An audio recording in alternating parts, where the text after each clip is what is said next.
Senator from Kansas. Mr. President, thank you. I would ask the quorum call be lifted. Without objection. Mr. President, thank you. In my home state of Kansas, we enjoy a special way of life. I've talked about it many times here on the Senate floor. But that special way of life includes a rich tradition of hunting, of target shooting, and other law-abiding activities covered by our Second Amendment rights. Our state welcomes nearly 300,000 hunters each year, and in turn, those individuals create jobs and economic opportunity for many Kansans. I was disturbed to read of a recent proposal by the Bureau of Alcohol, Tobacco, and Firearms.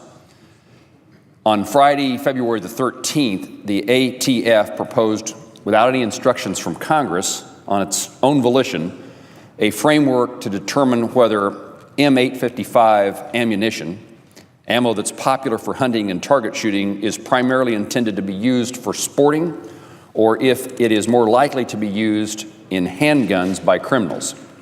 ATF indicated it wants to ban the ammunition, which has been used by law-abiding American citizens, including Kansans, for decades, because it is, quote, armor-piercing, unquote, and therefore poses a risk to the safety of law enforcement officials. The fact is, almost all rifle ammunition is armor-piercing. The Law Enforcement Officers Protection Act of 1986, which ATF cites as its statutory authority to ban this ammunition, specifically exempts armor-piercing ammunition, quote, which the Attorney General finds is primarily intended to be used for sporting purposes. Congress's intent for providing this exemption was clear.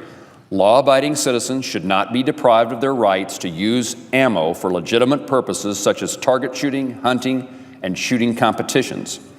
In fact, Kansans who've expressed their concern to me about this issue in recent weeks have consistently indicated that the proposed ban would directly interfere with their sporting uses and, more broadly, their Second Amendment rights.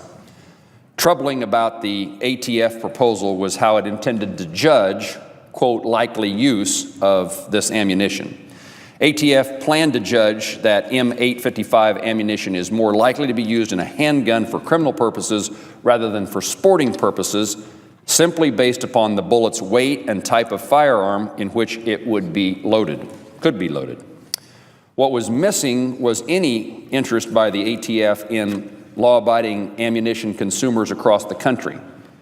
How might they use the ammunition? How could ATF determine primary intended use without conducting a study on how that ammunition actually would be used by the public? The ATF framework failed to make any objective conclusions that would serve as nothing more than a tool for increased gun restrictions, and I would say increased gun restrictions that weren't passed by Congress. Last week, the Senate Judiciary Committee Chairman, Senator Grassley, circulated a letter among me and my colleagues, directed at the ATF Director B. Todd Jones, outlining these and many other concerns related to the proposed framework to ban this ammunition. I joined Senator Grassley in signing this letter, and I'm thankful it appears that our message was received, because on Tuesday of this week, the ATF announced that it will, quote, formally delay the implementation of the proposed ammunition ban. I thank the thousands, in fact, tens of thousands of Americans who voiced their concerns both to Congress and to the ATF, who received the ATF received an incredible 80,000 public comments on the proposed framework. Congress has never banned this ammunition and has never intended to ban it. In the future, the ATF should not propose a ban to ban any widely used form of ammo favored by law enforcement civilians for lawful purposes. The ATF should not propose to ban any widely used form of ammo favored by law-abiding citizens for lawful purposes. Again, I'm thankful that the proposed framework has now been rescinded, and I will continue my efforts in the United States Senate to support the Second Amendment freedoms of all Americans. I thank you, Mr. President, and I yield to the senator from Ohio.